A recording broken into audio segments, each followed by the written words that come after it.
बिस्मिल्लाहिर्रहमानिर्रहीम, अस्सलाम वालेकुम। Welcome to my channel. मैं हूँ ईमान फातिमा और आज की वीडियो में मैं आपको बताऊंगी कि डेबिट कार्ड और क्रेडिट कार्ड के बारे में फ़र्क क्या होता है।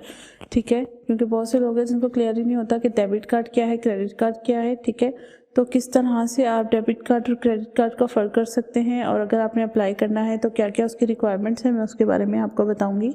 ठीक है, तो जो डेबिट कार्ड है उसमें क्या होता है कि डेबिट है, जैसे कि नाम से पता चल रहा है, उसमें आपके अपने ही अकाउंट से जो अमाउंट है वो डेबिट हो रही होती है जब भी आप डेबिट कार्ड से कोई भी ट्रांजैक्शन कर रहे होते हैं। ठीक है, पहले जो है वो एटीएम कार्ड्स होते थे, अब जो है वो डेबिट कार्ड्स होते हैं। दोनों एक ही चीज़ है, विड्रॉ के लिए, कैश विड्रॉल के लिए काम आते हैं। ठीक है, आपके अकाउंट में पैसे होंगे तो डेबिट कार्ड जो है वो आप कहीं ना कहीं पे यूज़ कर सकते हैं, अदरवाइज़ आप उसको यूज़ नहीं कर सकते।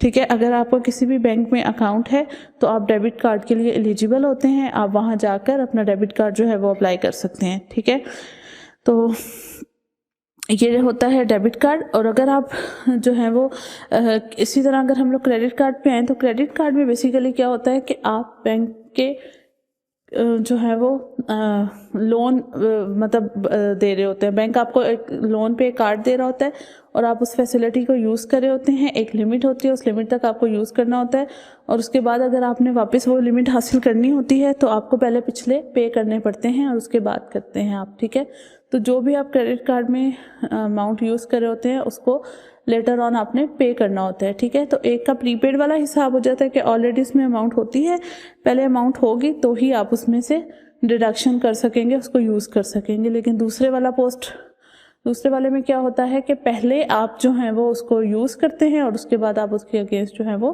पेमेंट करते हैं। और क्रेडिट कार्ड के लिए आपका उस बैंक में अकाउंट होना ज़रूरी नहीं होता। ठीक है, सिंपल क्या होता है कि आप किसी भी बैंक की, जहाँ पर भी आपका बैंक है, उस बैंक की 6 महीने की स्टेटमेंट के साथ आप किसी भी बैंक में जाके क्रेडिट कार्ड के लिए अप्लाई कर सकते हैं। ठीक है, तो ये था डेबिट कार्ड और क्रेडिट कार्ड का मेन फ़र्क। आई होप कि आपको क्लियर हो गया होगा और क्या क्या चीज़ें रिक्वायर्ड होती हैं, रिक्वायरमेंट्स क्या होती हैं डेबिट कार्ड के लिए और क्रेडिट कार्ड के लिए, वो भी मैंने आपको क्लियर कर दी हैं।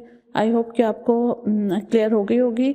और इसके अलावा भी अगर आप कोई इन्फॉर्मेशन जानना चाह रहे हैं तो ज़रूर मुझे कमेंट्स में बताइएगा, मैं आपको उसके बारे में भी एक वीडियो बना दूँगी। थैंक यू सो मच, अपना बहुत सा ख्याल रखिएगा। मैं इंशाल्लाह आपसे मिलूँगी नेक्स्ट वीडियो में, तब तक के लिए अल्लाह हाफ़िज़।